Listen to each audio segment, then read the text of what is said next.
પંચાયત સમાચાર 24 માં આપનું સ્વાગત છે। દાહોદના ભીમકુંડ ખાતે અસ્થિઓ વિસર્જન કરવા આવેલા લોકો દ્વારા રસ્તો બનાવવા માંગ કરાઈ। દાહોદ જિલ્લાના ભીમકુંડ ખાતે અસ્થિ વિસર્જન કરવા આવતા શ્રદ્ધાળુઓ અને સ્થાનિક નાગરિકો લાંબા સમયથી માર્ગ સુવિધાની અછતનો સામનો કરી રહ્યા છે। ભીમકુંડ મહાકાળી નદીના તટ પર સ્થિત ધાર્મિક અને સાંસ્કૃતિક મહત્વ ધરાવતું સ્થળ છે, જ્યાં ગુજરાત અને મધ્યપ્રદેશના અનેક લોકો તેમના સ્વજનોની અસ્થિઓ વિસર્જન કરવા આવે છે। તેથી અહીં યોગ્ય માર્ગ સુવિધા ન હોવાને કારણે શ્રદ્ધાળુઓને મુશ્કેલીનો સામનો કરવો પડે છે। સ્થાનિક નાગરિકોને અસ્થિ વિસર્જન માટે આવતા લોકો દ્વારા સરકાર અને સ્થાનિક પ્રશાસનને માર્ગ સુવિધા સુધારવા માટે અનેક વખત વિનંતીઓ કરવામાં આવી છે। તેઓનું કહેવું છે કે ભીમકુંડ સુધી પહોંચવા માટેનો રસ્તો ખરાબ સ્થિતિમાં છે, જે વરસાદી મોસમમાં વધુ ખરાબ થઈ જાય છે અને આ પરિસ્થિતિ શ્રદ્ધાળુઓની સુરક્ષા માટે જોખમી બની શકે છે। સુવિધાજનક માર્ગ ન હોવાને કારણે વડીલો અને શારીરિક રીતે અશક્ત લોકો માટે ભીમકુંડ સુધી પહોંચવું મુશ્કેલ બની રહ્યું છે।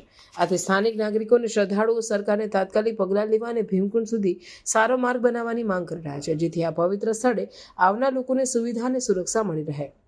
ભીમકુંડનો માર્ગ સુવિધા સુધારવા માટે સરકાર અને સ્થાનિક પ્રશાસને તાત્કાલિક પગલાં લેવાની જરૂર છે, જેથી શ્રદ્ધાળુઓ અને સ્થાનિક નાગરિકોને સુવિધા અને સુરક્ષા મળી રહે અને આ પવિત્ર સ્થળનું મહત્વ જળવાઈ રહે। હવે મારે એટલું કહેવું છે, આપણું નામ ભાઈ દિલીપભાઈ અમરસિંહ જાત ભાભોર, ગામ વરમખેડા, ગામ ફળિયો, ગણાવા ફળિયો। મારે એમ કહેવું છે કે અમારે આ ભીમકુંડાની અંદર અમારા લોકો આદિવાસી ચારે બાજુના અમારા જે આદિવાસી છે, જે અમારા આદિવાસી લાગે એટલા ગામોના બધા અહીંયા આગળ જે અમારે કોઈ બી માણસ મરી ગયો હોય, નાનું છોકરું હોય કે મોટું હોય કે ડાહો હોય, ગમે એવું હોય, એ મય થઈ ગયો હોય, એના ફૂલું કાઢીને અમે લાવીએ અહીંયા આગળ। તો અમારે 5 વાગ્યાના અમે અહીંયા આગળ લાવીએ એટલે આ લોકોમાં અમારે છે ખાલી રસ્તાની બેમારી પડે છે। કોઈ ઢોલ લઈને આવે, અમે તો આદિવાસી કેમ કે ઢોલ લંગારાવાળા, એટલે અમે ઢોલ વાજવાવાળા ઢોલ વગાડીએ તો અમારે નાની મોટી પબ્લિક આવે।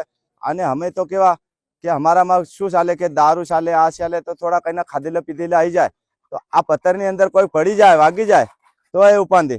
તો અમારે અતરું નથી કે થોડું ઘણું અમારે આ સરકારને એટલું કેવું છે કે મહાતાથી મહેરબાનીથી કે અમને થોડો નાનો મોટો રસ્તો કાઢી આલે તો સારું કહેવાય, એમ મહેરબાની કહેવાય એમને કે આપણે સરકારને સહાય છે, નથી ચાહતા એવું નથી। અમે આદિવાસી તો બધાની મહેરબાનીથી અમે બધાને એમ કહીએ છીએ કે ભાઈ અમને થોડો નાનો રસ્તો કાઢી આપો તો સારું કહેવાય એમ।